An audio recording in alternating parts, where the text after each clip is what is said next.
ब्रह्मविद्वरं सद्गुरुं ब्रह्मविद्वरं। Page 135 number 173।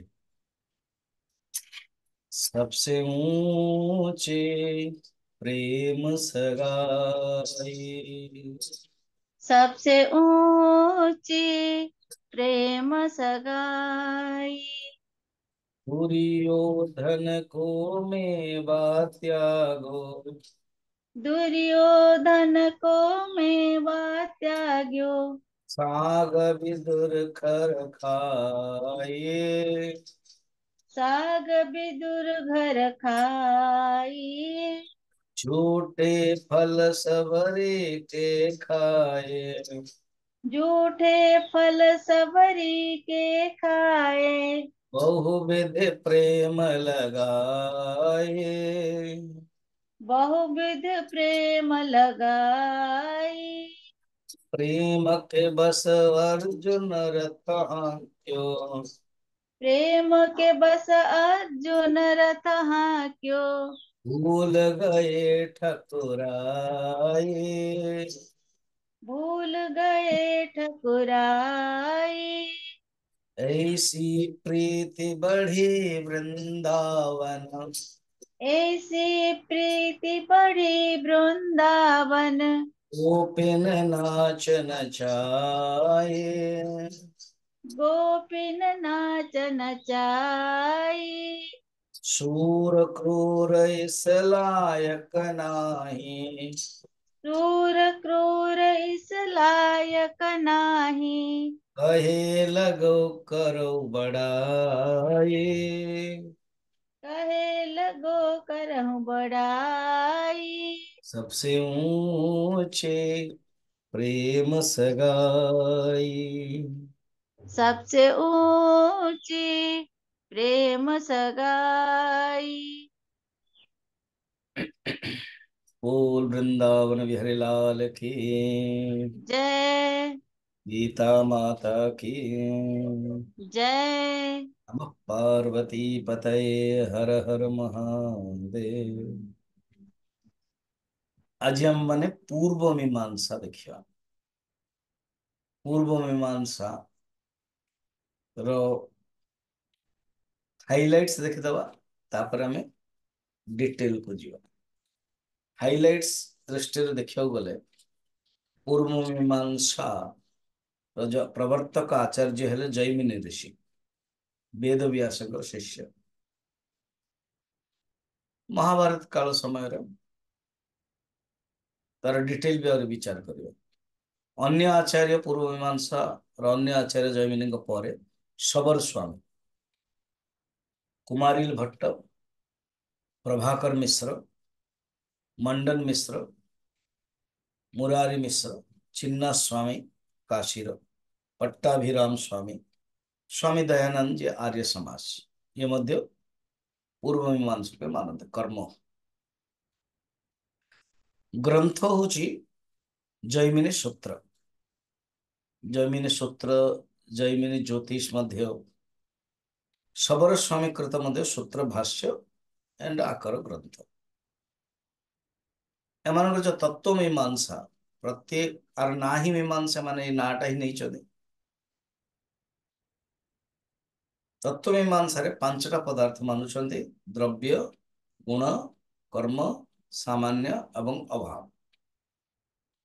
24टा गुण भी मानुंट जो आम वैशेषिक दर्शन देखा से 24टा गुण कौन मान से देखा। 11टा द्रव्य मानुंट जो 5टा पदार्थ भितर द्रव्य है सी 11टा। 5टा महाभूत, दिक्तत्व, कालतत्व, मनस्तत्व एंड आत्मा, अंधकार एवं शब्द। आत्मा ही चेतन, बाकी सब अचेतन। आत्मा चित और अचित, जड़ अचित दीटा जाक अच्छी। आत्मार ज्ञान शक्ति रोचे, मन सहित संबंध हेले ही ताहा कर पारुछि। प्रमाण मीमांसा मीमांसा रे देखा गले जैमिनी ऋषि सिर्फ 3टा ही प्रमाण मानते। से होची प्रत्यक्ष प्रमाण, अनुमान प्रमाण एवं शब्द प्रमाण। तापरे जैमिनी ऋषि मान मीमांसार जैमिनी ऋषि ପରେ कुमारिल भट्ट एवं प्रभाकर ए दी जन आसवे। ए दी जन कथा मु कहबी आपन। प्रभाकर मिश्र आउ दीटा जोड़िले प्रमाण रे। प्रमाण कौन केते प्रकार सब डिटेल डिस्कशन करियो। से जोड़िले कि उपमान एवं अर्थापत्ति। तापर कुमारिल भट्ट से गोटा आउ गोटे जोड़िले अनुपलब्धि। छटा प्रमाण वेदांत मध्य छ प्रमाण को माने। देखियो गले प्रमाण मीमांसा और मीमांसा समान आचार्य तो छटा प्रमाण को मानले। सृष्टि मीमांसा होची सृष्टि होची प्रवाही नित्य कंटिन्यूअस चालुची कि नित्य आर कौन से कर्ता नहीं। एमान होचंदी ईश्वर को मानुचंदी से ईश्वरवादी किंतु ईश्वर जगतर कर्ता नु। प्रलय जो हुए सेटा खंड प्रलय गोटे जगार प्रलय हेतियो पृथ्वी रे अन्य ठारे ही नथियो। जगत जीव एवं ईश्वर जगत जीव जगत ईश्वर विषय रे अहम प्रत्यय जोटा होची से होची जीव यही आत्मा से तांको भितरे माने जीव भितरे अंतर्निहित शक्ति अच्छी ज्ञानटा मनर संबंध हेगला प्रकट होची। कर्मर ही सब किछ सृष्टि अपूर्व बोली शब्द कहिबे एवं प्रत्येक जीवंकर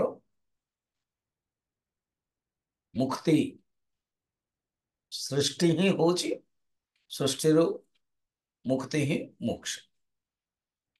ईश्वर सिद्धि ईश्वर अच्छंदी किंतु ईश्वर सृष्टि पे आवश्यक।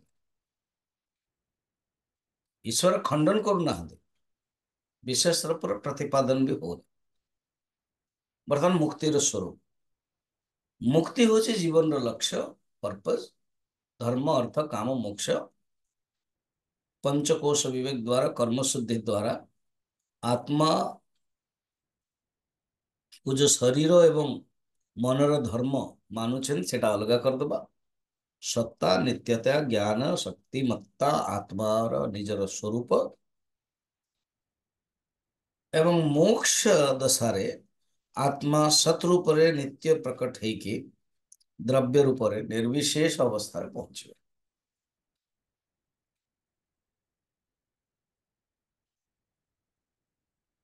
तापर आचार मीमांसा सृष्टि मीमांसा हेगला प्रमाण मीमांसा हेगला हेगला माने अल्प अल्प केवल जस्ट हाइलाइट्स डिटेल करियो।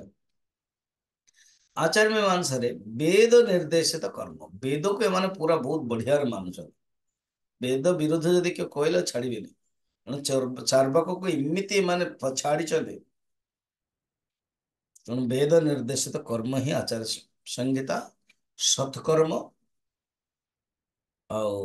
वैराग्य हेबा परे निवृत्ति प्रधान कर्म और अनुष्ठान करियो। प्रथमे आमे बुझीतलु कर्म 6 प्रकार मन थिबो तार डिटेल आसीबो नित्य कर्म नैमित्तिक कर्म काम्य कर्म प्रायश्चित निषिद्ध एंड उपासना। विशेष कौन कर्म मीमांसा विशेष होची मीमांसा कर्म कर्म ही मोक्ष माने सत्कार्यवाद अर्थात कार्य कारण जो विचार करिवा कार्य प्रथमे थिला आउ केरा असत् कार्यवाद कार्य नथिला एमतिया कार्य कारण समवाय संबंध निषेध है। विभाग अनेक विभाग रही बर्तमान टिके डिटेल डिस्कशन करिया। फर्स्ट होची मीमांसार अर्थ कौन। मीमांसते अनया इति मीमांसा मीमांसार अर्थ होची पूजित विचार मन धातु उत्पन्न हुए मन माने इच्छा अर्थ रे मान मान मान धातु माने मापिबा विचारणा विचार पूर्वक तत्व निर्णय इंग्लिश रे क्रिटिकल एनालिसिस एनालिसिस करी ତେଣୁ ଭଲ କୌଣସି ଦର୍ଶନରେ ଗୋଟେ ଆନାଲିସିସ୍ କରିବା ଦରକାର। ଏବଂ ଘରେ ମଧ୍ୟ, ଘରେ ଯଦି ଅଶାନ୍ତି ହଉଛି ତମେ ଆନାଲିସିସ୍ କରୁନ, କଣ ଅଶାନ୍ତି କାହିଁ ହଉଛି, বা ଘରେ ଯଦି ପଞ୍ଜେଣ୍ଟ ସ୍ମେଲ ହଉଛି ଆନାଲିସିସ୍ କର, କିଛି ଗୋଟେ ପ୍ରୋବ୍ଲେମକୁ ନେଇକି ଆନାଲିସିସ୍ କର। ଓହୋ, एसी ଚାଲୁନି, ଏପଟେ ଦରୱାଜା ବନ୍ଦ ଅଛି, ଖିଡକି ବନ୍ଦ ଅଛି। ତ ଆନାଲିସିସ୍, କ୍ରିଟିକାଲ ଆନାଲିସିସ୍ ହଉଛି ମୀମାଂସା। ତ ମୀମାଂସାର ଅର୍ଥ ହଉଛି ବିଚାର କରିବା, ସମୀକ୍ଷା କରିବା, ପୂଜିତ ଜିଜ୍ଞାସା, ଗୋଟେ ଜିଜ୍ଞାସା କରିବା। ବିଚାର ବିମର୍ଶକୁ ହିଁ ମୀମାଂସା କୁହନ୍ତି। ଆଚ୍ଛା, ଏଇ ଯୋଉ 6ଟା ଦର୍ଶନ ଅଛି, ଏ 6ଟା ଦର୍ଶନରେ सांख्य दर्शन, योग दर्शन, न्याय और वैशेषिक, ये 4टी दर्शन गोटे तंत्र, तंत्र माने गोटे सिस्टम। आउ पूर्व मीमांसा और उत्तर मीमांसा, मीमांसा दीटा करागला। मीमांसा माने कौन? विचार। तो पूर्व मीमांसा को कर्म कांड कहगला वेदर, एवं वेदर जो अंतिम भाग जो आम शास्त्र आम पढ़ुच, आम पसंद, उत्तर मीमांसा को वेदांत दर्शन कहगला, जो कि उपनिषद अच्छी। तेणु वेदर जो 4टी भाग है, 3टी भाग से कर्मकांड, पूर्व मीमांसा और उत्तर मीमांसा उपनिषद रहा। उपनिषद प्रतिपाद्य विषय होची ब्रह्म विद्या, ब्रह्म ताकू जानिबा पय ता विषय आउ थे वर्णन गोटे दर्शन रूप विचार रूप जो है, तार ना हो उत्तर मीमांसा ज्ञान कांड। क्लियर? पूर्व मीमांसा को धर्म मीमांसा मध्य कहा जाए, कर्म मीमांसा मध्य कहा जाए। ये सब मन रखंतु, लिखंतु बा आउ थे शुणंतु, है आउ थे शुणंतु, लाभ हो। तो कर्म मीमांसा, धर्म मीमांसा या पूर्व मीमांसा? अच्छा, बर्तमान प्रश्न, पूर्व माने कौन? पूर्व माने प्रथमे, जीवन काल रे प्रथमे कर्म कांड आवश्यक, प्रथमे कर्म दरकार,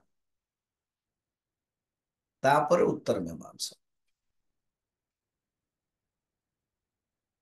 जे कौन सी बर्तमान सपोज मु लगेबी एटा, आपण को जूम लगेबी, ता माने ये जो सिस्टम मते पोस्ट पाई कौन करिया पड़े, कौन नहीं, ये सब सिस्टम या होचे कर्मकांड। थोड़े लागिगला पर मु जोटा कहिबी जो मरे से होचे उत्तर मीमांसा। उत्तर मीमांसा कहते ज्ञान कांड, ज्ञान मीमांसा, ब्रह्म मीमांसा। पूर्व मीमांसा और जो मुख्य आचार्य थे जैमिनी जी वेद व्यासंकर शिष्य, अथा तो धर्म मीमांसा, अथा तो कर्म मीमांसा नाच आओ उपनिषद रे अथा तो ब्रह्म जिज्ञासा। ये कौन? धर्म जिज्ञासा। मीमांसा माने जिज्ञासा, जानिबार इच्छा, पूजित जिज्ञासा।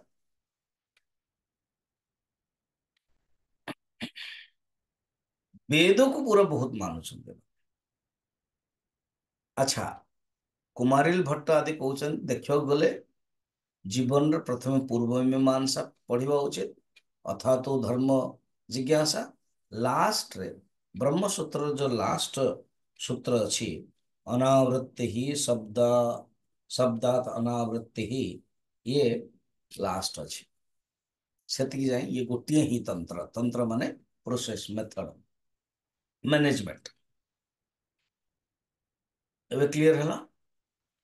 पूर्व उत्तर अर्थात जीवन प्रथम कर्मकांड करेंगे, अंतकरण शुद्ध हो, तापर विचार, वेदांत विचार। मंडन मिश्र जे शंकराचार्य पर शिष्य हेले, से पूर्व मीमांसा अथा तो धर्म जिज्ञासा स्टार्ट करिकी ब्रह्मसूत्र लास्ट पर्यंत से मानुछन। से पूर्व मीमांसा और उत्तर मीमांसा गोटे ही तंत्र, गोटे शास्त्र भी कहते। स्वामी दयानंद किंतु उपनिषद को गोटे प्रक्षेप मात्र मानले कि जिते कर्मकांड चली 10, 12, 14 घंटा तो मझे ब्रेक कमर्शियल ब्रेक उपनिषद उपदेश दे देते ऋषि मान। यार कौन प्रयोजन, मुख्य प्रयोजन हूँ यज्ञ मोक्ष प्राप्त। वेदांत को हस लगुच, हो तार प्रमाण हूँ तुम अंतकरण शुद्ध है। यदि अंतकरण शुद्ध ही था एमती कही न था।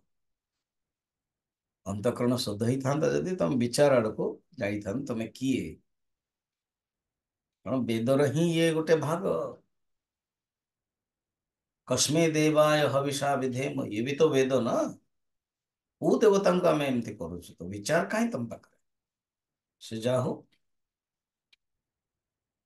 अच्छा, जो माने पूर्व मीमांसा और उत्तर मीमांसा दीटा जाक मानुंट से ज्ञान कर्म समुच्चय को मानुंट।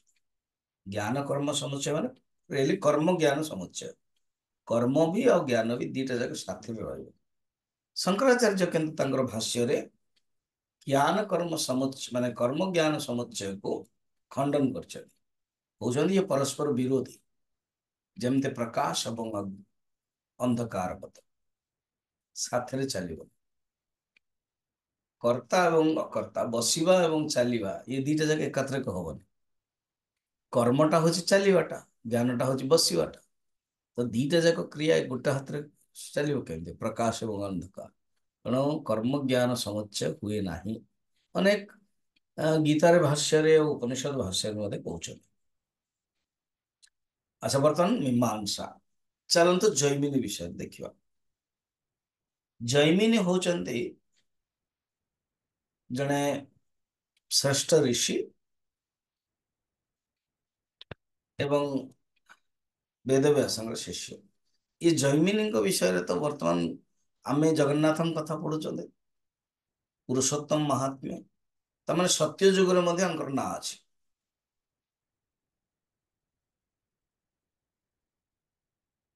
हालांकि पर ये महाभारत समय जो वेदव्यास के समय जैमिनी ऋषि पाई साम वेद। वेदव्यास कौन करते, वेद को जो चारि भाग करदे ऋग्वेद यजुर्वेद सामवेद अथर्ववेद, ये बर्तमान स्टोरी सब आसो आप भल लगे। तापर फिलोसफी अच्छी टिके जानिया दरकार।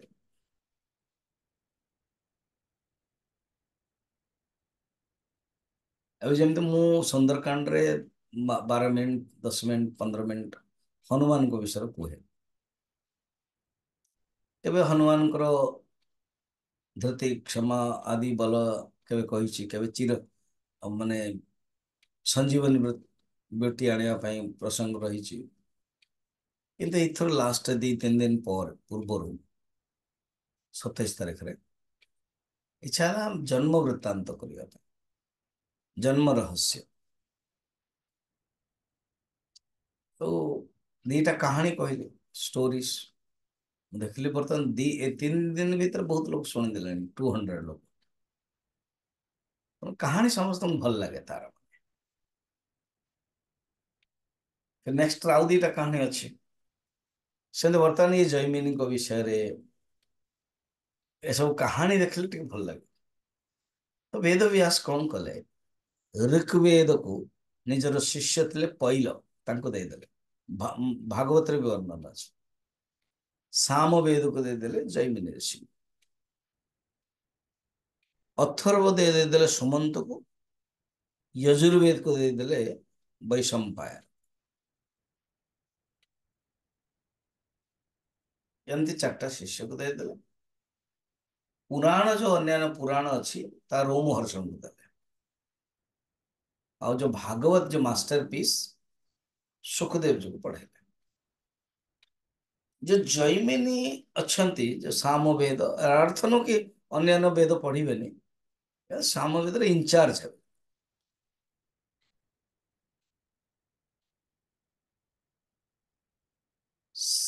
जैमिनी ऋषि ଓ ଦିନେ ମହାଭାରତ ବିଷୟରେ କିଛି ଗୋଟେ ପ୍ରଶ୍ନ ରହିଲା।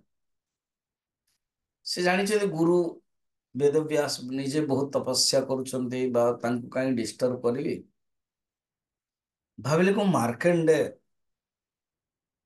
ଋଷିଙ୍କ ପାଖକୁ ଯିବି। ଇଏ ସପ୍ତଶତୀ ଚଣ୍ଡୀ ସପ୍ତଶତୀ ଗୀତାର ବର୍ଣ୍ଣନା ଅଛି, ମାର୍କଣ୍ଡେୟ ପୁରାଣର ମଧ୍ୟ ଜୈମିନୀଙ୍କ କଥା ଅଛି ନା।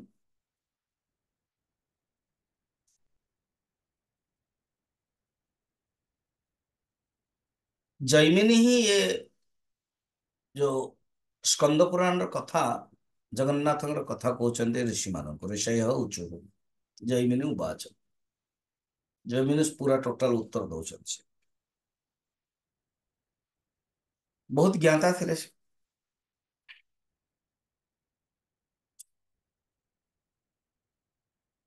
ସିଏ ମାର୍କଣ୍ଡେୟ ଋଷିଙ୍କ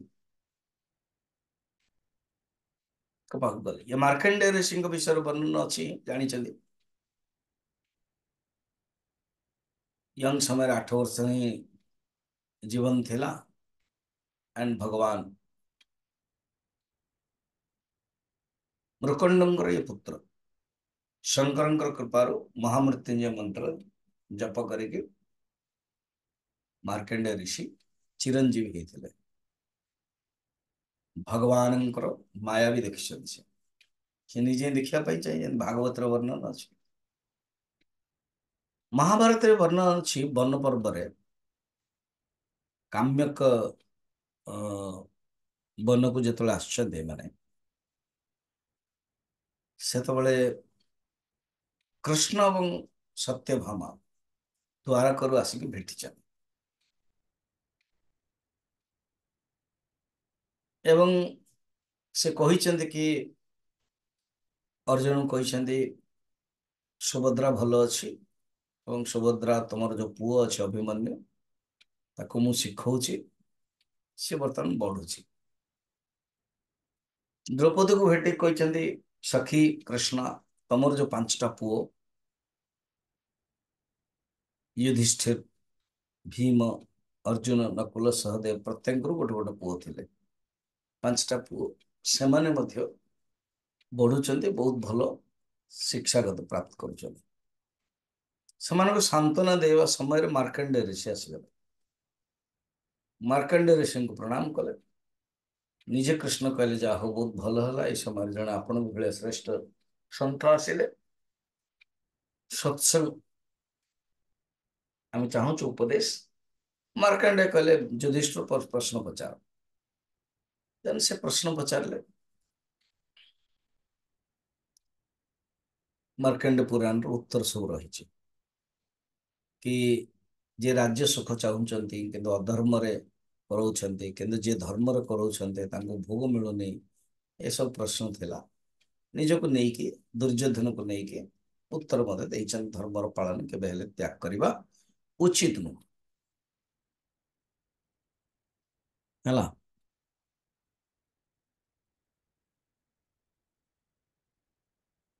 ସେ ଯିଏ ମାର୍କଣ୍ଡେୟ, ସେ ମାର୍କଣ୍ଡେୟ ଋଷିଙ୍କ ପାଖକୁ ଦିନେ ଜୈମିନୀ ଋଷି ଗଲେ। ଏ କଥାଟା ସାରିଦେଲି, ଟିକେ ମାର୍କଣ୍ଡେୟଙ୍କର ମହତ୍ଵ ବତାଇବା ପାଇଁ ମୁଁ युधिष्ठिर भगवान कृष्ण को प्रसंग नहीं आसिल, तो मेन प्रसंग बर्तमान जैमिनी, हमारा तो मेन फोकस हो जैमिनी ना। तो जैमिनी ऋषि भाविले मार्कंडेय तो श्रेष्ठ ऋषि, मु गुरु को टिके लज्जा लगे पचारिया डर भी लगे। तेणु सी मार्कंडेय ऋषि पाखक गले, तांकर किसी प्रश्न थिला। से कहले, मु संध्या बंदन रे व्यस्त अछि, तुम्हें बर्तमान विंध्याचल द्रोण विंध्याचल जाओ। विंध्याचल रे गोटे गच्छ पाखरे 4टी पक्षी थिबे। सी पक्षी 4टी 4 जन पक्षी ना हूँ पिंगाक्ष, विबोध, सुपुत्र एंड सुमुख। ये हूँ 4टी पक्षी नाम। एंड द्रोण पक्षी अच्छा ये 4टा पुत्र।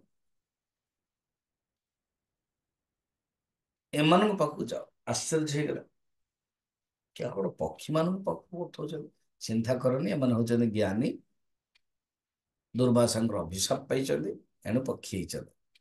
ଗୋଟେ କାହାଣୀ। ଦ୍ୱିତୀୟ କାହାଣୀ, ଇନ୍ଦ୍ରଙ୍କୁ ପ୍ରତିଶ୍ରୁତି ଦେଇଥିଲେ ଏହା କରିବା ପାଇଁ, କରିନାହାନ୍ତି। ଇନ୍ଦ୍ର ଅଭିଶାପ ଦେଇ ଦେଇଥିଲେ ପକ୍ଷୀ ହେଇଯାଉ। ଏବଂ ଏ ପକ୍ଷୀର ଜନ୍ମ ହଉଛି ଏମିତି, ଏମାନେ ଜଣେ ଋଷିଙ୍କର ମାନେ ଯୋଉ ତାଙ୍କର ମାଙ୍କର ଗର୍ଭରେ ଯେତେବେଳେ ଥିଲେ ଇଏ, ସେତେବେଳେ ମହାଭାରତ ସମୟରେ ଅର୍ଜୁନ ଓ ଭଗଦତ୍ତ ଯୁଦ୍ଧ ସମୟରେ ମା ପକ୍ଷୀ କଣ ଅଭିଶାପ୍ତ ପାଇଛନ୍ତି ଏ 4 ଜଣ ଋଷି। ଏମାନେ ପିଙ୍ଗାକ୍ଷ, ବିବୋଧ, ସୁପୁତ୍ର, ସୁମୁଖ, ଏମାନେ ବାହାରି ଆସିକି ତଳେ ପଡ଼ିଲେ। ଠିକ୍ ସେଇ ସମୟରେ ମୁଁ ଥରେ କହିଥିଲି ବି କଥା, ଅର୍ଜୁନ ଗୋଟେ ତୀର ମାରିଲେ। ଯେତେବେଳେ ଭଗଦତ୍ତ ସହିତ ଯୁଦ୍ଧ କରୁଛନ୍ତି, ତୀର ମାରିଲେ, ଗୋଟେ ହାତୀର ଯୋଉ ସୁଣ୍ଡର ଲଗାଇଥିବ ଘଣ୍ଟିରେ ବାଜିଲା, ଘଣ୍ଟିଟା ତଳେ ପଡିଲା। ଏକ୍ଜାକ୍ଟ 4ଟା ପକ୍ଷୀ ସେ ଭିତରେ ଥିଲେ। ଏବଂ ସେଇ 4ଟା ପକ୍ଷୀ ପରେ ଜନ୍ମ ହେଇଗଲା ପରେ ଜ୍ଞାନୀ ତ ଥିଲେ, ବିନ୍ଧ୍ୟାଚଳକୁ ପଳେଇ ଆସିଛନ୍ତି। ମାର୍କଣ୍ଡେୟ ଋଷି ସୀତାଙ୍କ ପାଖକୁ ପଠଉଛନ୍ତି। ସେ ଯାଇକି ପ୍ରଣାମ କଲେ। ପକ୍ଷୀ ତୁରନ୍ତ ହିଁ କହିଲେ, ଆଚ୍ଛା, ମାର୍କଣ୍ଡେୟ ଋଷି ପଠେଇଛନ୍ତି? ଆଜ୍ଞା, ହଁ।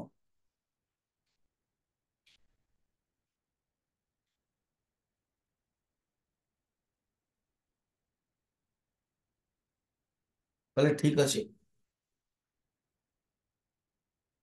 ପ୍ରଶ୍ନ ପଚାର। ତ ଜୈମିନି ଋଷି ପ୍ରଶ୍ନ ପଚାରୁଛନ୍ତି, କହୁଛନ୍ତି ଏଇ ପ୍ରଶ୍ନର ଉତ୍ତର ନିଜେ ଆମ ଗୁରୁ ମାର୍କଣ୍ଡେୟ କୌଷ୍ଠକ ଋଷିଙ୍କୁ କହିଛନ୍ତି, ତେଣୁ ମୁଁ ତମକୁ କହୁଛି। ତ ଏହିପରି ଭାବରେ ଜୈମିନୀଙ୍କ ସହିତ ଜୈମିନୀଙ୍କ ବିଷୟରେ ବର୍ଣ୍ଣନା ରହିଲା। ଜୈମିନୀ ବେଦବ୍ୟାସଙ୍କର ଶିଷ୍ୟ। ମୀମାଂସା ଉପରେ ସେ ବହୁତ କଲେ। ଜୈମିନୀ ମୀମାଂସା ସୂତ୍ର। ମୀମାଂସାର ଦେଖିବାକୁ ଗଲେ ପ୍ରବର୍ତ୍ତକ ସିଏ ନୁହନ୍ତି, ତା ପୂର୍ବରୁ ଅନ୍ୟାନ୍ୟ ବି ଅଛନ୍ତି। କିନ୍ତୁ ମୀମାଂସା ମାନେ ଜୈମିନୀ ପରେ ଯୋଉ ନେକ୍ସଟ ସ୍ୱାମୀଜୀ ହେଲେ ଶବର ସ୍ୱାମୀ। ଶବର ଭାଷ୍ୟ ବେଦ ଉପରେ ଅଛି, ବହୁତ ପ୍ରସିଦ୍ଧ। ସେଇ ପରମ୍ପରାରେ ଜଣେ ଆସିଲେ କୁମାରିଲ ଭଟ୍ଟ। ଏବେ ରହିଲା କୁମାରିଲ ଭଟ୍ଟ। ମନେ ଅଛି ଭାଟ୍ଟ ନ୍ୟାୟ ଥିଲା ବେଦାନ୍ତ ସାରରେ। ଭାଟ୍ଟ ବଦନ୍ତି ଭାଟ୍ଟ ପ୍ରଜ୍ଞାନ ଘନ ଆନନ୍ଦମୟ, ଯୋଉ କହନ୍ତି ସେମାନେ, ଇଏ ଭାଟ୍ଟ କୁମାରିଲ ଭଟ୍ଟ।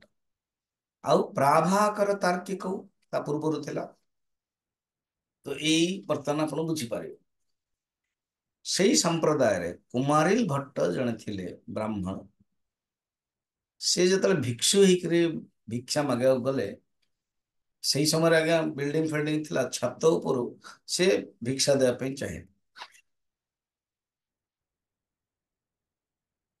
ତ ଇଏ କହିଲେ, ଠେର ମା, ତମେ ଛାତ୍ରକୁ ଦେଲେ ତ ମୋର ଅନ୍ନ ଭିକ୍ଷା ଖରାପ ହେଇଯିବ, ତମେ ତଳକୁ ଆସିକି ଦିଅ। ସେ କହିଲେ, ନାଇଁ, ମୁଁ ତଳକୁ ଆସିଲେ ଭିକ୍ଷୁର ଛାଇ ପଡିଲେ ଆମମାନଙ୍କୁ ଅଶୌଚ ଶୌଚ। ସେଇଠୁ ସେ ଜାଣିପାରିଲେ କି ହିନ୍ଦୁ ଧର୍ମରେ ବେଦର କୌଣସି ଗୋଟେ ପୋର୍ସନ ନେଇକି କେତେ ସବୁ ଭ୍ରାନ୍ତ ଧାରଣା ଅଛି। ତେଣୁ ସେ ଭାଷ୍ୟ ଲେଖିବା ପାଇଁ ଚାହେଁ।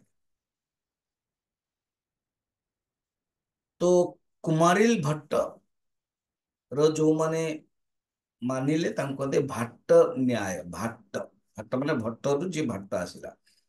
କୁମାରିଲ ଭଟ୍ଟର ଯୋଉ ମୀମାଂସା ବିଷୟରେ ବୁଝେଇଲେ, ସିଏ ହଉଛି ଭାଟ୍ଟ ମତ। କୁମାରିଲ ଭଟ୍ଟର ହିଁ ଶିଷ୍ୟ ଜଣେ ଥିଲେ, ତାଙ୍କର ନାଁ ହଉଛି ପ୍ରଭାକର ମିଶ୍ର। କୁମାରିଲ ଭଟ୍ଟର ଶିଷ୍ୟ, କିନ୍ତୁ ସେ ଶିଷ୍ୟ ବହୁତ ପାୱାରଫୁଲ ଥିଲେ। ସିଏ ମଧ୍ୟ କୁମାରିଲ ଭଟ୍ଟଙ୍କ ଠାରୁ କିଛି କିଛି ମାନେ अलगा मत भिन्न मत प्रकाश कर जमती बल देखो प्रमाण मीमांसा विषय प्रभाकर मिश्र ओनली 5टा मानले प्रत्यक्ष अनुमान उपमान अर्थापत्ति शब्द प्रमाण 5टा किंतु कुमारिल भट्ट 6टा मानले आ गोटे मिसेले अनुपलब्धि तो यहीपरि भाव में भिन्न भिन्न मत भी था सामर भाष्य उपरे प्रभाकर मिश्र बृहती टीका करे ता उपरे फिर शालिक नाथ मध्य ऋजु विमला टीका करे एवं साबर भाष्य उपरे कुमारिल भट्ट जमते शिष्य करचंदे तो गुरु भी करिवे तो कुमारिल भट्ट 3टा विशाल काय ग्रंथ लिखले श्लोक वार्तिक तंत्र वार्तिक एंड टुपट्टिका टुप्टिका पार्थ सारथी मिश्र जने श्रेष्ठ मीमांसक से श्लोक वार्तिक ऊपर न्याय रत्न कर लिखले श्लोक वार्तिकार प्रभाकर भट्ट फिर शास्त्र दीपिका तो मुझे कहली पूर्व मीमांसा जैमिनी पर जैमिनी सूत्र एमती जैमिनी सूत्र 16 सूत्रटा अच्छे फिर गोटे सूत्र एते एते रही पॉइंट मुख्यतः 12टी सूत्र ऊपर भाष्य लिखाई साबर भाष्य लिखिं फर्स्ट हूँ साबर भाष्य अच्छा मीमांसा को जी बढ़ेले जो प्रचार कर ये 2 जन गोटे हूँ कुमारिल भट्ट और शिष्य हूँ प्रभाकर मिश्र कुमारिल भट्ट को भाट्ट मत कहते एवं प्रभाकर मिश्र ना गुरु करके कुमारिल भट्ट देते केमी एत सिद्धांत कथा कहते जो कि गुरु भाया ना गुरु देते से संप्रदाय रे मुझे न्याय बुझेबी ना गणेश उपाध्याय न्याय नव्य न्याय सी मुझे किसी कम नुह विषय बुझे तो ये 2 जनकर मत बहुत श्रेष्ठ माना जाए है बर्तमान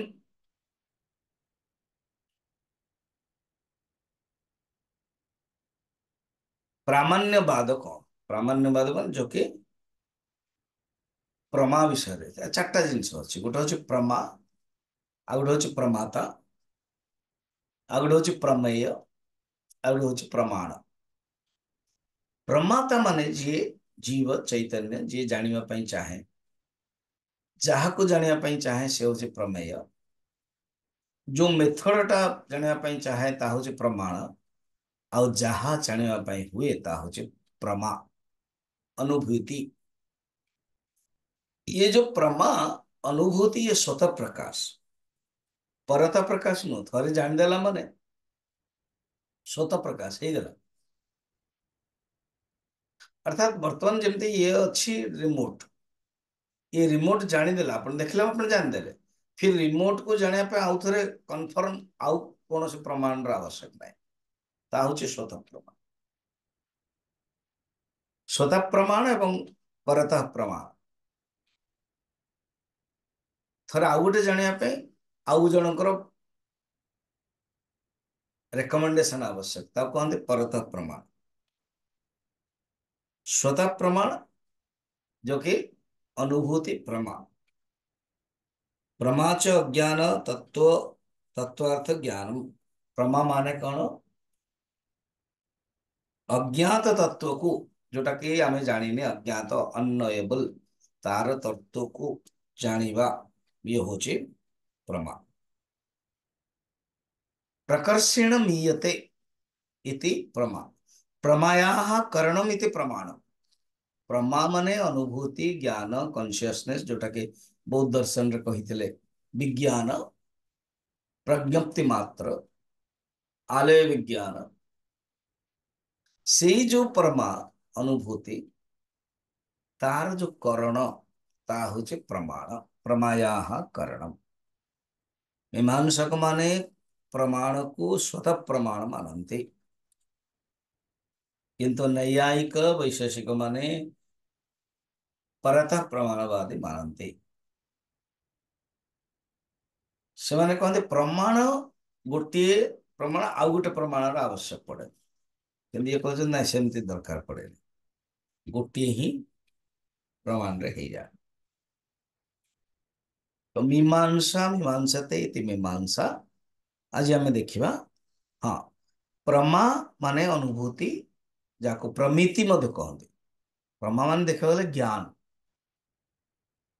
କନସିୟସନେସ୍, ବିଜ୍ଞାନ। ପ୍ରମାତା ଯିଏ ପ୍ରାପ୍ତ କରୁଛି, ଯେମିତି ଆପଣ ମୁଁ ଯାହା କହୁଛି ଆପଣ ବୁଝୁଛନ୍ତି ତ ଆପଣ ହେଲେ ପ୍ରମାତା। କାହାକୁ କୋଉ ବିଷୟରେ ବୁଝୁଛନ୍ତି ନା ପ୍ରମେୟ ବିଷୟରେ। କଣ ବୁଝୁଛନ୍ତି ତାହା ହଉଛି ପ୍ରମା, କେମିତି ବୁଝୁଛନ୍ତି ତାହା ହଉଛି ପ୍ରମାଣ।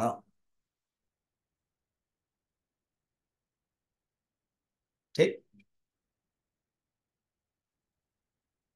ପ୍ରମାଣ ମାନେ ପ୍ରମାୟାଃ କरणम, ଭ୍ୟାଲିଡ ମିନ୍ସ ଅଫ ନଲେଜ। ଓ ଇଂଲିଶରେ ଏମିତି କହିଲେ ବୁଝି ହବ, ଭ୍ୟାଲିଡ ମିନ୍ସ ଅଫ ନଲେଜ। ଯେମିତି ଆପଣ ମତେ ଦେଖୁଛନ୍ତି, କେମିତି ଦେଖୁଛନ୍ତି ନା ଆଖି, ଆଖି ହଉଛି ପ୍ରମାଣ। ତେଣୁ ଆଖି ଖୋଲିଲେ ମନଟା ବି ଇଣ୍ଟରେଷ୍ଟ ଅଛି, ମନ ସହିତ ଆଖିର ଏବଂ ଆତ୍ମା ମିଶିଗଲା ପରେ ଚେତନ और ଜଡ଼, ଆତ୍ମା ଦିଟା ଜାଗା, ଜଡ଼ ଚେତନ ମିଶିଗଲା ପରେ ପ୍ରମା ଉତ୍ପନ୍ନ ହୁଏ, ପ୍ରମିତି ଉତ୍ପନ୍ନ ହୁଏ। ତ ପ୍ରମାତା ପ୍ରମେୟକୁ ଜାଣିବା ପାଇଁ ଯୋଉ ମେଥଡ ପ୍ରମାଣ ୟୁଜ କରେ, ତାପରେ ପ୍ରମାତା ଭିତରେ ଯୋଉ ଅନୁଭୂତି ହୁଏ ତାର ନାଁ ହଉଛି ପ୍ରମା ବା ପ୍ରମିତି। ବର୍ତ୍ତମାନ ପ୍ରମାଣ ଯୋଉ ମେଥଡ ହଉଛି 6 ପ୍ରକାର। ଏମିତି ମୀମାଂସା, ଜୈମିନୀ ତିନିଟା ହିଁ ମାନିଲେ। ଗୋଟେ ହଉଛି ପ୍ରତ୍ୟକ୍ଷ ପ୍ରମାଣ, ଆଉ ଗୋଟେ ହଉଛି ଅନୁମାନ ପ୍ରମାଣ, ଆଉ ଗୋଟେ ହଉଛି ଶବ୍ଦ ପ୍ରମାଣ। କିନ୍ତୁ ଆଉ ଦିଟା ମାନିଲେ ପ୍ରଭାକର, ଅର୍ଥାପତ୍ତି, ଉପମାନ। ହେଲେ ଆଉ ଗୋଟେ 6 ନମ୍ବର ମାନିଗଲେ ଅନୁପଲବ୍ଧି। ବର୍ତ୍ତମାନ ଏହି ପ୍ରସଙ୍ଗରେ ଆଜି ଆମେ 6ଟା ପ୍ରମାଣ କଣ ଦେଖିବା। 6ଟା ପ୍ରମାଣ, ବେଦାନ୍ତ ମଧ୍ୟ 6ଟା ପ୍ରମାଣକୁ ମାନୁଛନ୍ତି। ତେଣୁ ବହୁତ ଭଲ, 6ଟା ପ୍ରମାଣ ଆମେ ବିଚାର କରିବା ହେଲା। ଫାଷ୍ଟ ହଉଛି ପ୍ରତ୍ୟକ୍ଷ ପ୍ରମାଣ। ପ୍ରତ୍ୟକ୍ଷ ପ୍ରମାଣର ଅର୍ଥ ହଉଛି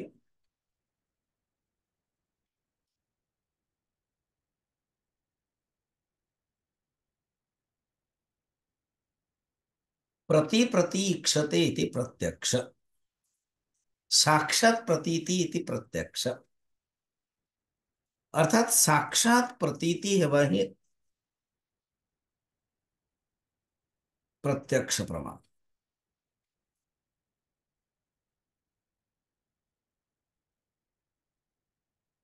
एमती बुझंतु, ये जो ज्ञानटा ना, ज्ञान 3 प्रकार। वेदांत मध्य अपरोक्षानुभूति गोटे ग्रंथ थिला, परोक्ष प्रत्यक्ष ज्ञान, परोक्ष ज्ञान एवं अपरोक्ष ज्ञान। प्रत्यक्ष ज्ञान, परोक्ष ज्ञान को अनुमान प्रमाण कहा एवं अपरोक्ष ज्ञान शब्दार्थ द्वारा, उपनिषद द्वारा अनुभव हुए।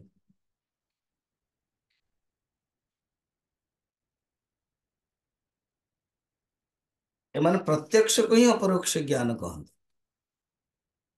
प्रत्यक्षर निर्विकल्प एवं सविकल्प। प्रत्यक्ष निर्विकल्प, निर्विकल्प का प्रत्यक्ष इज इक्वल टू अपरोक्ष ज्ञान। कुमारिल भट्ट जे कि मीमांसा मार्तंड थिले, चलते टिके कुमारिल भट्ट विषय बुझेद। दीटा कथा रही, गोटे कहानी भी कहली कुमारिल भट्ट, से कहानीटा अधा थिला बोधे। से स्त्रीटा कौन कला, आपण स्वामीजी कुमारिल भट्ट को तले रखीदे और से स्त्री को ऊपर से भोजन दौची, ये कहले तलू आस, तापर कौन है आम भूखा रही आप कहले। देन से स्त्रीटे कहले, पचारे कहीं आसुन, तुम छाई पड़े, भिक्षुर छाई पड़े आम मान अशुद्धि। ଅପଶକୁନ। ସେଇଠି ବୁଝିଲେ ବେଦର ଜ୍ଞାନ ବହୁତ ଲୋକଙ୍କ ପାଖରେ ନାହିଁ। এই ବେଦର ଜ୍ଞାନ କର୍ମକାଣ୍ଡ, ଆଚାର, ବିଚାର ଏ ଲୋକଙ୍କୁ ଜାଣିବା ଦରକାର। ତେଣୁ ସିଏ ମୀମାଂସା ପଢିକି ସେ ମୀମାଂସା ଉପରେ ଭାଷ୍ୟ, ଟୀକା, ଗ୍ରନ୍ଥ ସବୁ ଲେଖି ଚାଲିଲେ। ଫଳତଃ ଲୋକ ବେଦକୁ ସମ୍ମାନ କରନ୍ତୁ ଏବଂ ଜାଣନ୍ତୁ ତାର ଆଚାର୍ୟ ସଂହିତା।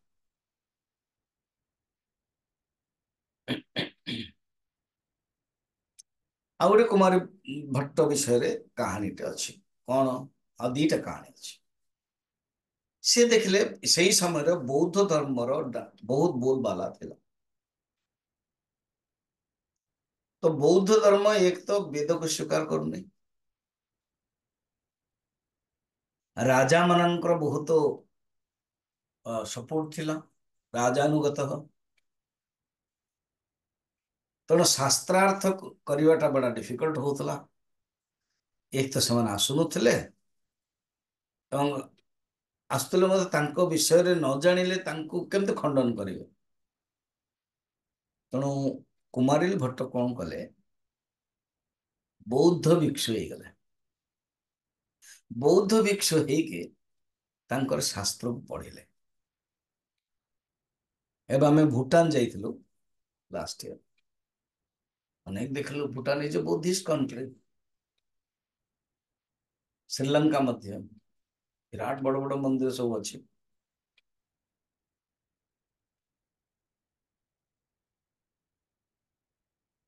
ତେଣୁ ବୌଦ୍ଧ ଦର୍ଶନର ଜାଣିବା ବି ଦରକାର, ତାର ରିଚୁଆଲ୍ସ ପ୍ଲସ୍ ତାର ଫିଲୋସଫି, ଯେମିତି କ୍ଷଣିକ ବିଜ୍ଞାନବାଦ, ଶୂନ୍ୟବାଦ, ବୈଭାଷିକ, ସ୍ୱାତନ୍ତ୍ରିକ ଏସବୁ ଜାଣିବା ଦରକାର, ପଢିବା ଦରକାର ଏବଂ ଖଣ୍ଡନ କରିବେ। ଆରେ ଭାବ, ତମେ ଆତ୍ମାକୁ କ୍ଷଣିକ ବିଜ୍ଞାନ କହୁଛ, ତାହେଲେ ତ ତମର ମୁକ୍ତି କେବେ ହେଇପାରିବନି। ଯେ ତ ପ୍ରତ୍ୟେକ କ୍ଷଣ ଜନ୍ମ ହଉଛି ମରୁଛି। ଯିଏ ମୁକ୍ତି ହେବା ପାଇଁ ଇଚ୍ଛା କରିବ ସିଏ ନାହିଁ, ବର୍ତ୍ତମାନ ପାଇବା ଲୋକ ଅଲଗା। ତେଣୁ କୁମାରିଲ ଭଟ୍ଟ କଣ କଲେ, ବୌଦ୍ଧ ଦର୍ଶନରେ ବୌଦ୍ଧ ଆଶ୍ରମ ଯାଇକି ଜଣେ ଗୋଟେ ଗୁରୁ କରିକି ସବୁ ଶାସ୍ତ୍ର ପଢିଲେ। ପଢିକି ତାପରେ ଆଉ ଥରେ ବୌଦ୍ଧ ମାନଙ୍କର ଶାସ୍ତ୍ରାର୍ଥ କରିବା ପାଇଁ ଆହ୍ୱାନ କଲେ ଏବଂ ଖଣ୍ଡନ କରିଚାଲିଲେ। ବड़ा ମୁସ୍କିଲ ହେଇଗଲା ଲୋକଙ୍କୁ, ବୌଦ୍ଧ ବାଲାଙ୍କୁ। ତ ଜଣେ ବୌଦ୍ଧ ଭିକ୍ଷୁ ସେ ବହୁତ ଚାଲାକ ଥିଲେ। କହିଲେ ଦେଖ, ତୁମେ ହିନ୍ଦୁ, ତୁମେ ବୈଦିକ ବାଲା ପରେ ତମେ ଆମଙ୍କର ପରିଚୟ ଜଗତରେ ପରିଚୟ ଦେଲ ବୌଦ୍ଧ ଭିକ୍ଷୁ ରୂପରେ, ବୌଦ୍ଧ ଦର୍ଶନକୁ ଅନ୍ୱୟ ରୂପରେ। ନା ହଁ, ତୁମେ ଗୁରୁ ହନ୍ତା, ଗୁରୁ ବିରୋଧ ଯାଉଛ, ତମକୁ ପାପ ହବ। ଏବଂ ରାଜାଙ୍କୁ କମ୍ପ୍ଲେନ ଗଲା। ରାଜାଙ୍କୁ ଯେତେବେଳେ କମ୍ପ୍ଲେନ ଗଲା, ସେତେବେଳେ ରାଜା କହିଲେ ପାଇଁ ଦଣ୍ଡ କଣ? ନା ଆଜ୍ଞା ପାହାଡରୁ ଫିଙ୍ଗିଦବା।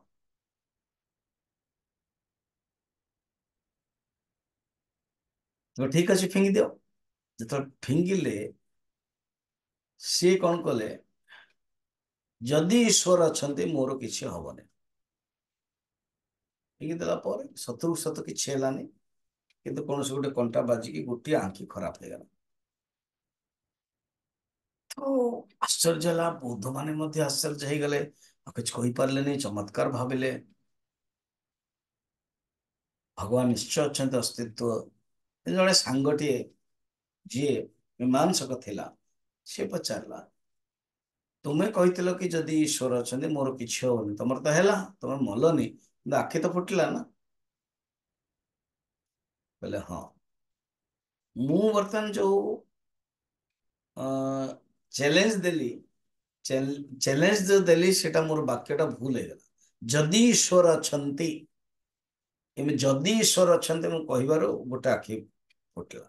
ମୋର କହିବାର ବାହୁଲ୍ୟ ଥିଲା ବା ଉଚିତ ଥିଲା କି ଈଶ୍ୱରଙ୍କ କୃପାରୁ ମୋର କିଛି ହବନି।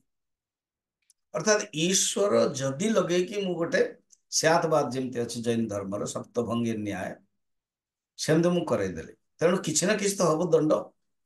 ମୁଁ ଦଣ୍ଡ ପାଇଲି, ମୋର ଆଖି ଚାଲିଗଲା।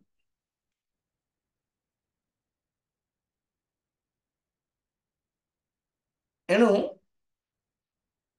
किंतु कारण मु भगवान को प्रति निष्ठा विश्वास थेला मोर किछि हेलानी ए जदि जोगु ये रहिला।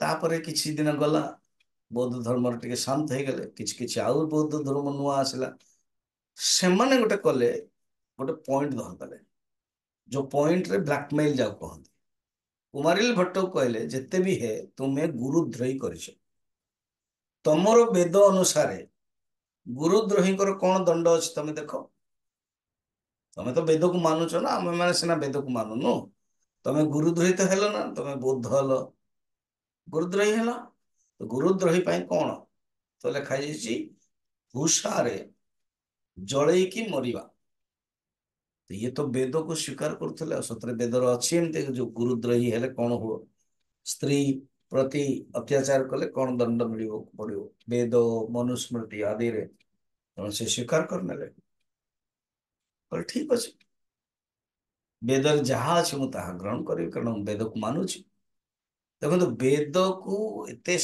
सम्मान देवाई निज जीवन को त्याग देदे लिखाई कौन भूषा भूषा माने जो चसु तसु तसु धान जोटा से लगे से भितर रे तल आड़ू निआ जल एवं कुमारिल भट्ट जदियो मीमांसा पूर्व मीमांसा को स्वीकार कर जड़े आउ जड़े शिष्य थे मंडन मिश्र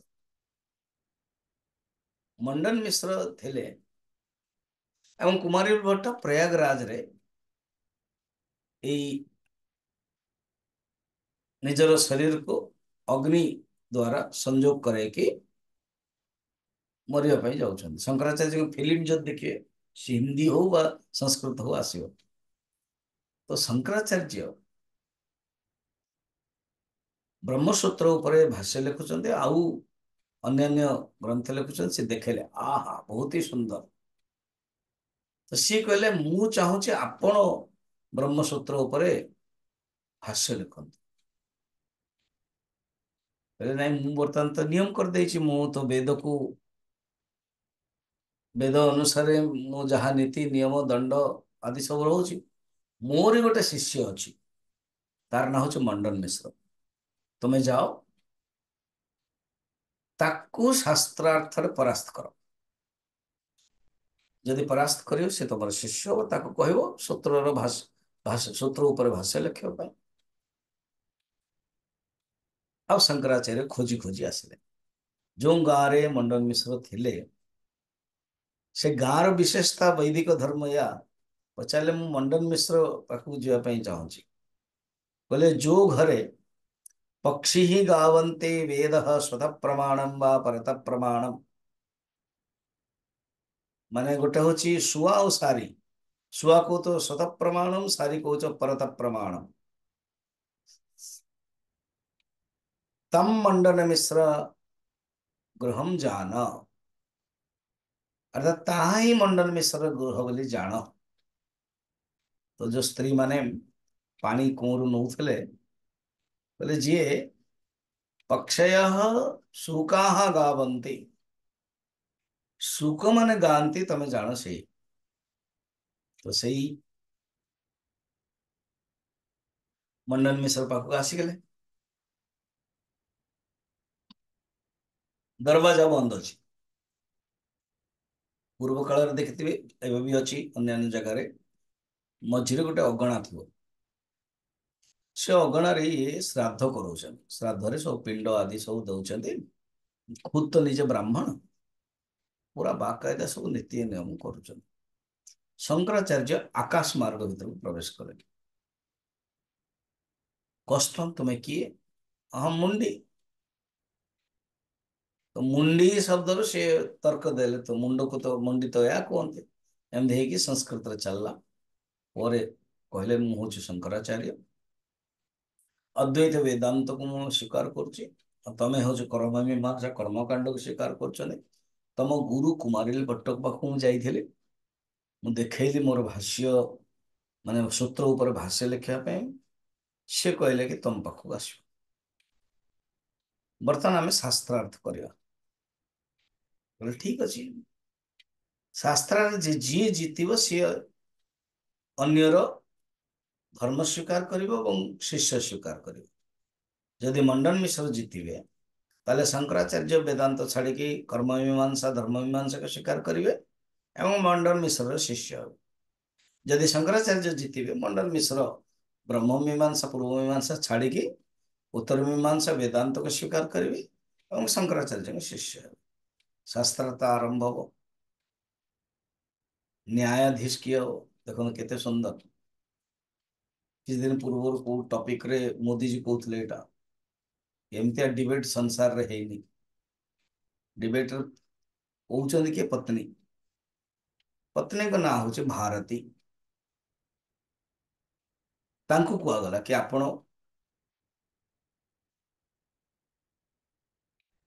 ନ୍ୟାୟାଧୀଶ ହେବେ, ଅର୍ଥାତ୍ ଆପଣ ସେ ନିଜେ ହିଁ ଜ୍ଞାନୀ। ସିଏ ହଉଛନ୍ତି ସରସ୍ୱତୀଙ୍କର ଅବତାର। ମଣ୍ଡନ ମିଶ୍ର କୁହାଯାଏ ବ୍ରହ୍ମାଙ୍କର ଅବତାର, ଆଉ ଶଙ୍କରାଚାର୍ଯ୍ୟ ଶଙ୍କରଙ୍କ ଅବତାର, ପଦ୍ମପାଦାଚାର୍ଯ୍ୟ ନରସିଂହ ଭଗବାନଙ୍କର ଅବତାର। ଏମିତି ସବୁ ଅବତାରର ଅନୁସାରେ ସବୁ ଆସିଥିଲେ। ତେଣୁ ଭାରତୀ କହିଲେ କି ମୁଁ ଏମିତି ଗୃହସ୍ଥ ଘର କାମ କରିବି, ଇଏ କରିବି, ଆପଣମାନେ ଶାସ୍ତ୍ରାର୍ଥ କରିବେ, ତ କେତେ ସମୟ ଅପେକ୍ଷା କରିବି? ଗୋଟେ କାମ କରନ୍ତୁ, ମୁଁ ଦି ଜଣ ଯାକର ଗଳାରେ ମାଳା ପିନ୍ଧେଇ ଦଉଛି, ଆପଣ କଣ୍ଟିନ୍ୟୁ କରନ୍ତୁ। ଯିଏ ହାରିବ ତାକୁ ଗରମ ଲାଗିବ, ତାକୁ କ୍ରୋଧ ଲାଗିବ, ତାକୁ ମ୍ଳାନ ଲାଗିବ, ବସ୍ ତାର ହାର ମଉଳିଯିବ। ଠିକ ଅଛି, ଦେଖନ୍ତୁ ଇଏ ବड़ा ଇଣ୍ଟରେଷ୍ଟିଂ କାହାଣୀ।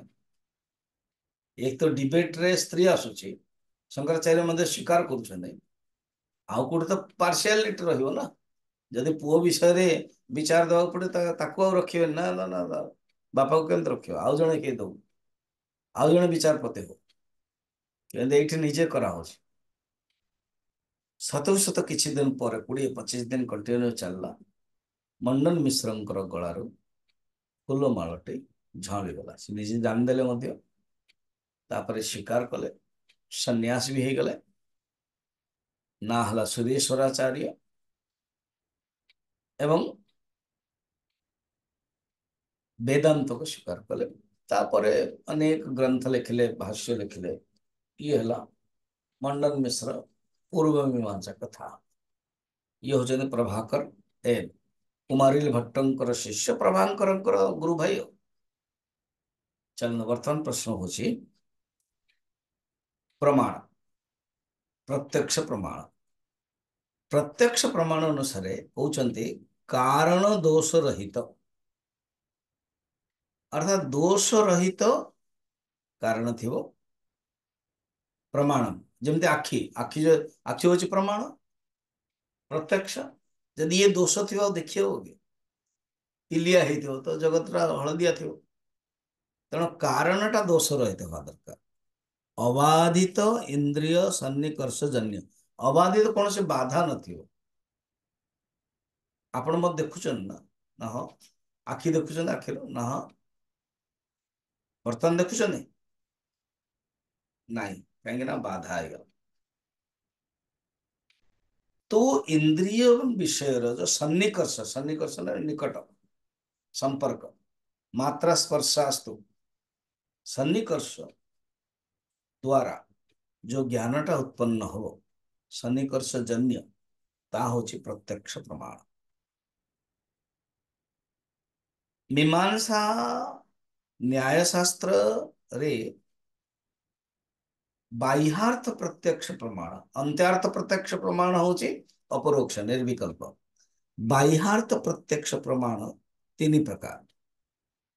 बड़ होची आत्मा आउ मनर संबंध, मन एवं इंद्रियर संबंध, इंद्रिय एवं विषयर संबंध। ये होची बाह्यार्थ प्रत्यक्ष प्रमाण।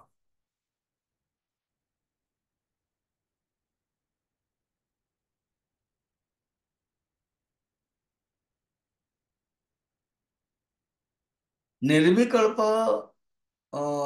कौन से विकल्प ना, तो ऑटोमेटिक इंस्टांट जाओ कहते।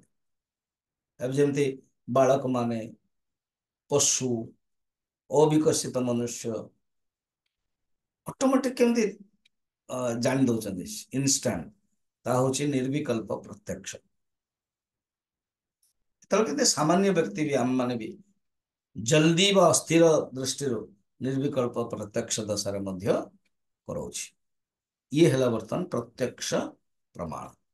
ତାପରେ ଆଉ ଗୋଟେ ଗୋଟେ ପ୍ରମାଣ କାଲି ଆମେ ଦେଖିବା, କାହିଁକି ନା ଆଜି ଆପଣଙ୍କୁ ଟିକେ ବେଶୀ ଭାରି ବି ହେଇପାରେ, କାହିଁକି କାହାଣୀ ବି ଥିଲା। କ୍ଲିୟର? ଅନ୍ୟାନ୍ୟ ପ୍ରମାଣ, ଫିର ଆଙ୍କର ଜ୍ଞାନ, ଫିର ସୃଷ୍ଟି, ଏସବୁ ବିଷୟରେ କାଲି ଆମେ ଦେଖିବା। ହରି ଓମ୍। ଯଦି କିଛି ପ୍ରଶ୍ନ ଅଛି